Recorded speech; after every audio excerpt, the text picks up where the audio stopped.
Correctly ordering an Uber ride for someone else is very easy to do. Today I'm gonna show you how to do it. Make sure you have the latest version installed. Enter the pickup location like you would for your ride. This could be either their home, office, or any other address where they need to be picked up.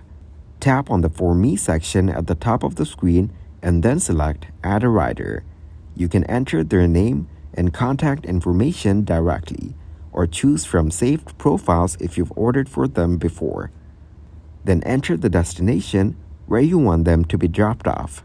Alternatively, you can let them add their own destination to the app after the ride is booked. Now choose the desired vehicle type based on your needs and budget. Once everything is confirmed, tap Request Uber.